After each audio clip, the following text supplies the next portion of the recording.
বীরভূম জেলা জুড়ে 3 দিন বীরভূম জেলা তৃণমূল কংগ্রেস কোর কমিটির মহামিছিল করেও হলো না শেষ রক্ষা। বীরভূম জেলা জুড়ে অব্যাহত থাকছে তৃণমূলের ভাঙন প্রক্রিয়া। তৃণমূলের সেই মহামিছিলের 3 দিনই বীরভূম জেলা জুড়ে একাধিক তৃণমূল কংগ্রেস কর্মী সমর্থক তৃণমূল কংগ্রেস ছেড়ে বিজেপিতে যোগদান করেন। তারপরেই সদ্য প্রাক্তন তৃণমূল কংগ্রেসের বীরভূম জেলা সভাপতি অনুব্রত মণ্ডলের ভাইরাল হওয়া অডিও ক্লিপ সমাজ মাধ্যমে আসতেই শোরগোল পড়ে যায় পুরো রাজনৈতিক মহলে। আর তার একদিন পরেই সমাজ মাধ্যমে বোলপুরের আইসিকে হুমকি দেওয়ার জন্য 6 বছরের জন্য সাসপেন্ড করে বীরভূমের তৃণমূল ছাত্র পরিষদের সভাপতি বিক্রমজিৎ সাউকে। আর তারপরেই বীরভূমের সিউড়ি শহরে তৃণমূল কংগ্রেসের এই ভাঙন তৃণমূল কংগ্রেসকে চাপের মুখে ফেলতে পারে বলে অনুমান করা হচ্ছে। বীরভূমের সিউড়ি বিজেপি জেলা কার্যালয়ে সাইথিয়া বিধানসভার মাঠপলসা অঞ্চলের কুনিরি গ্রামের প্রায় 150টি পরিবার তৃণমূল ছেড়ে বিজেপিতে যোগদান করে। বিজেপির বীরভূম সাংগঠনিক জেলা সভাপতি ধ্রুব সাহার হাত ধরে বিজেপির পক্ষ থেকে জানানো হয়, তৃণমূলের দুর্নীতি এবং অত্যাচারের বিরুদ্ধে রুখে দাঁড়ানোর জন্যই তৃণমূল ছেড়ে বিজেপিতে এই যোগদান। তবে কিছুদিন আগে অনুব্রত মণ্ডল তৃণমূল কংগ্রেসের বীরভূম জেলা সভাপতি থাকাকালীন একাধিক কর্মী বিজেপি ও সিপিএম ছেড়ে তৃণমূল কংগ্রেসে যোগদান করেন। আর তার ঠিক কিছুদিন পর অনুব্রত মণ্ডলকে বীরভূম তৃণমূল কংগ্রেস জেলা সভাপতি পদ থেকে সরিয়ে দেওয়ার পরেই কি তৃণমূল কংগ্রেসের এই ভাঙন? এ নিয়ে রাজনৈতিক মহলে বিভিন্ন প্রশ্ন উঠতে শুরু করে। এবং আপনারা দেখবেন যে দিন প্রতিদিন বিন্দু বিন্দু করে সিন্ধুতে রূপান্তরিত হচ্ছে ভারতীয় জনতা পার্টি। তৃণমূল যেখানে মিছিল করছে, মিটিং করছে, সেই মিছিল মিটিং এর জায়গাতেও আমরা মানুষের জনজোয়ার আমরা দেখাবো। আগামী 9 তারিখে বোলপুরে আমাদের মাননীয় বিরোধী দলনেতা শুভেন্দু অধিকারীর উপস্থিতিতে বোলপুরে, এবং 13 তারিখে ছিল, এটা 19 তারিখে সিউড়িতে আমাদের মিছিল হবে।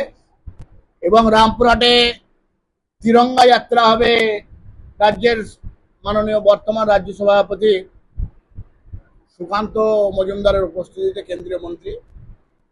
সুতরাং ভারতীয় জনতা পার্টি, আমাদের পার্টিতে তৃণমূলের অত্যাচার, তৃণমূলের স্বজন পোষণ, তৃণমূলের সাম্প্রদায়িক তুষ্টিকরণের রাজনীতি, তার বিরুদ্ধে সনাতনী সমাজের মানুষ এক হচ্ছে এবং ভারতীয় জনতা পার্টির পতাকা তলে আসছে। আজকেও সেই কারণে একটা জয়েনিং কার্যক্রম ছিল। সেই কার্যক্রমে 150টা পরিবার তৃণমূল কংগ্রেস ছেড়ে ভারতীয় জনতা পার্টিতে আজকে তারা সাঁইথিয়া বিধানসভার তারা যোগ দিল। এই জয়েনিং কর্মসূচি আগামী ভোট পর্যন্ত চলবে। প্রতিদিন আমাদের কিছু না কিছু কর্মসূচি থাকছে এবং কিছু না কিছু মানুষ ভারতীয় জনতা পার্টির সঙ্গে যুক্ত হচ্ছে। আমি তৃণমূল করতাম, আজকে বিজেপিতে এসে যোগদান করলাম, কারণ তৃণমূলের অ্যাকচুয়াল ভাবে নেতৃত্ব দেওয়ার মতো কোনো লোক নেই।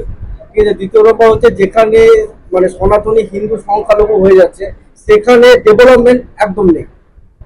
ডেভেলপমেন্ট কাজ, উন্নয়ন কোনো রকম কোনো কিছু নেই। তাছাড়াও এখানে ধরুন তৃণমূলের অনেক রকম 2 নম্বরে এখন শিক্ষা ব্যবস্থা নিয়ে নানা রকম ধরুন চাকরি বাকরি, যে সমস্ত বেকার ছেলেরা আজকে বেকার ছেলেরা আজকে যে পরিমাণ তারা মানে পড়াশোনা করে চাকরি বাকরি পেয়েছিল, তারা আজকে মানে রাস্তায় বসে গেছে। তো তাদের নিয়ে কোনো রকম তৃণমূল কোনো রকম স্টেপ নিচ্ছে না। দ্বিতীয় নম্বর হচ্ছে আপনার যেখানে সনাতনী হিন্দুদের উপর অত্যাচার হয়েছিল সেখানে তৃণমূল কোনো রকম ভাবে স্টেপ নেয়নি, এখনো পর্যন্ত সেই জায়গায় কোনো স্টেপ নিচ্ছে না। আর তৃতীয় নম্বর হচ্ছে আমাদের এখানে ধরুন যেখানে সংখ্যালঘু হিন্দুরা কম হয়ে যাচ্ছে, হয়তো কম সংখ্যায় কম আছে, তারা অ্যাকচুয়াল ভাবে সেখানে সেই গ্রামের কোনো উন্নয়ন ডেভেলপমেন্ট কোনো কিছু হয়নি। ঠিক আছে, মানে তারা নিজেদের দলের মধ্যে কিভাবে কি করবো না করবো এই নিয়ে তারা শুধু ব্যস্ত। নেতৃত্বের অভাব আছে এখানে।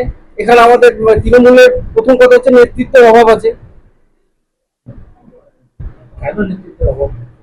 কারণ এখানে ঠিক মতো নেতা নেই, বীরভূম ডিস্ট্রিক্টে ঠিক মতো ভাবে নেতা নেই। আজকে দলের মধ্যে খাবাখাবি, সেটা আপনারা পরিষ্কার করে দেখতে পাচ্ছেন যে দলের মধ্যে যেরকম ভাবে খাবাখাবি চলছে।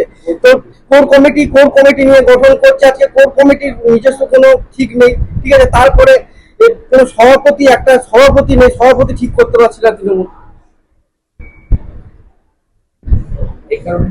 এই কারণেই আমার এখানে মানে বিজেপিতে আসা, এবং সব থেকে বড় ব্যাপার হচ্ছে নরেন্দ্র মোদীজি হাত ধরে কিছু ডেভেলপমেন্ট উন্নয়ন কিছু করার জন্য আমাদের এই বিজেপিতে আসা।